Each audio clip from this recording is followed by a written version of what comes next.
Hi, and welcome to City Happenings. I'm Mayor David Black. A local nonprofit that helps struggling military veterans continues its mission. You'll hear from the organization's founder. And the very successful 72nd Papillion Days has been over for a couple of weeks. Looking back, the Foundation's executive director gives her thoughts. And the Mayor's Youth Leadership Council offered a signing language class. The presenter is a city employee and talks about her experience. Please enjoy these stories next in City Happenings for the week of July 8th. Thanks, Mayor Black. Moving Veterans Forward is a local nonprofit that helps veterans get set up with furniture, clothes, and many other items so they can live a quality life and get off of the streets. For me and my volunteers, every day is Christmas for us because we're putting somebody's life back together. And when they come in and that veteran gets the bed, the TV, the couch, the bedding that they need, it's Christmas for them. It might be July 21st, 95 degrees, 100% humidity, but to them it's Christmas because that's their first day of getting their life put back together. That's their new chapter, and it's just awesome to see that. And that's what keeps us going. That is a blessing from God. Doing this work benefits the volunteers as well. I have some volunteers that work down here that are veterans as well, and it gives them purpose, and it gives them something to do as well as to get up and to come in and help their brothers and sisters. Volunteers make Moving Veterans Forward successful. We would not be here today without them, and I tell them that every day. A lot of people know I've gone through some health issues, and if it wasn't for my volunteers, Moving Veterans Forward would not be here today because I would not be able to do it by myself. And that is true. We are 100% volunteer. There is nobody down here that gets paid. I have probably 4 core volunteers. They do at least 40 hours a week down here. And it's their passion to take care of our veterans. And that's what keeps them coming in every day and helping out every day. And I just can't say thank you enough. I probably say thank you to them too much where they get tired of hearing it. But if it wasn't for them, we wouldn't be here today. Community support is crucial. If it wasn't the people out in the community donating the couch, the dishes, the beds, the clothes, we wouldn't be able to do what we do. They got them off the streets. So it's all full circle. Most homeless veterans won't ask for help. Hernandez encourages veterans who are struggling to take advantage of programs like Moving Veterans Forward. They do need to come. The sooner you come in, the better. I mean, just like we all did PMCS in the military, that either it was your weapon, your uniform, your vehicle, and the Air Force guys, even your aircraft, you have to do your daily maintenance. If you're having issues, come in and just visit with us. Come down and hang out. You know, may not ask for help that day, but at least you've opened up that door and you've built that relationship with us. And then when you're ready, ask and we'll provide, and I'll point you in the direction that you need to go into to get that help that you're needing. Go to mvfne.org or call 402-618-7388. The recently held Papillion Days celebrated its 72nd year. The weather was great, and the parade through downtown ran perfectly. I feel like Sean Hofseth, who is our buildings, supervisor, he and I worked together for the last 3 weeks, just making sure that we had everybody coming down the street in the right order and at the right time, and we had people stationed at different places so that happened, and it really showed when you get 104 entries down the street in an hour and 15 minutes. So even though we had a lot of entries, we still felt like it went smoothly. We didn't really have anybody that was out of order this year, so that was great. New items and attractions were welcome and kept things interesting. A little bit of freshness that we had helped with that. We had some really fun stuff down in City Park this year. We had wildlife encounter shows on Saturday at 5 o'clock and 6:30, and those were super successful. What a neat organization. That was sponsored by Papillion Animal Hospital. So, that was something new that we added. It was free. Families were down there. We added the Cornhusker State Games torch run. It came through Papillion on its way to Lincoln for the Cornhusker State Games, and one of our first responders, Officer Moore, ran that into the park, and so that was a lot of fun. It was a new spin on a popular attraction. We never have had the Beer Fest open on Sundays, and so this year we had it open on Sunday, so there was just a variety of things to do, I think, a little bit more variety. We had the beer garden or the beer fest open a little bit earlier on Saturday, and people enjoyed that. The fireworks I thought were amazing. So I don't know. I don't know if it was just, like I said, like the perfect storm with the weather, and then just some of the new things that people were really kind of, I think, anxious to see how things were going to work. But I feel really, really blessed that it went off the way it did. Laura took time to recognize those who helped to make things happen.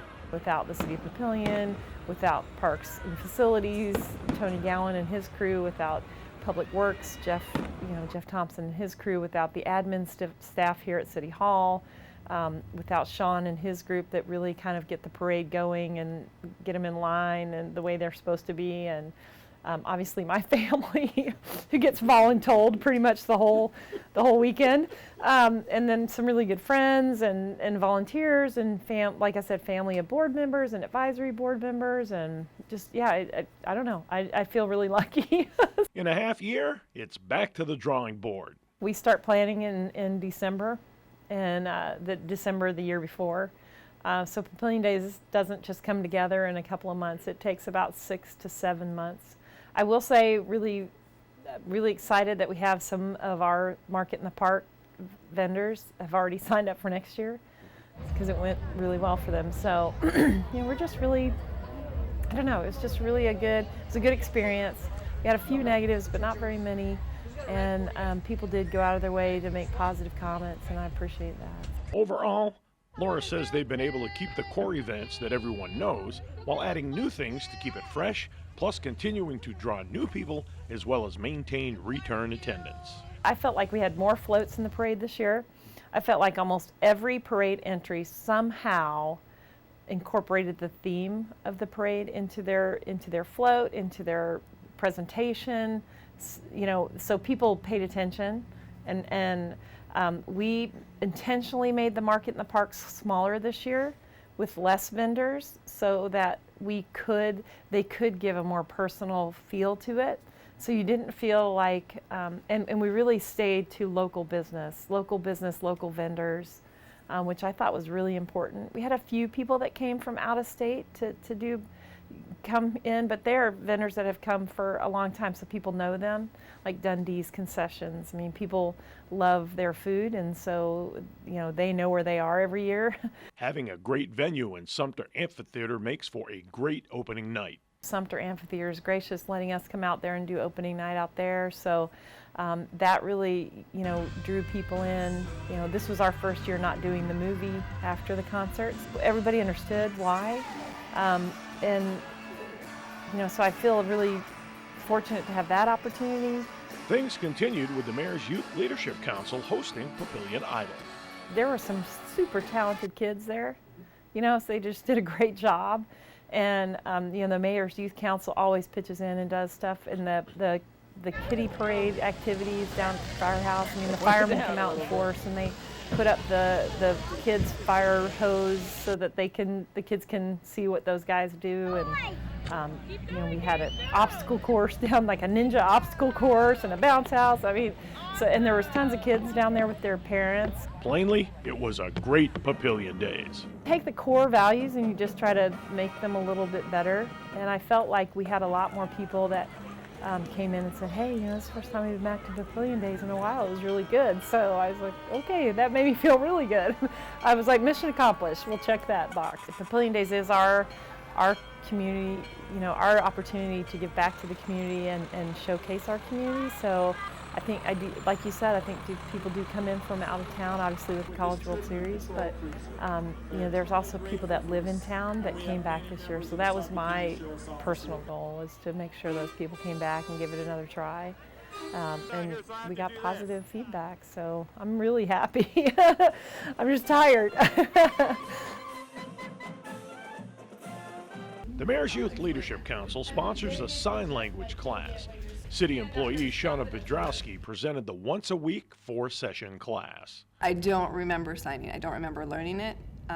But now that I see when my mom watches my kids, you start at a very young age, right when they're born, or when they can start to see you, I guess.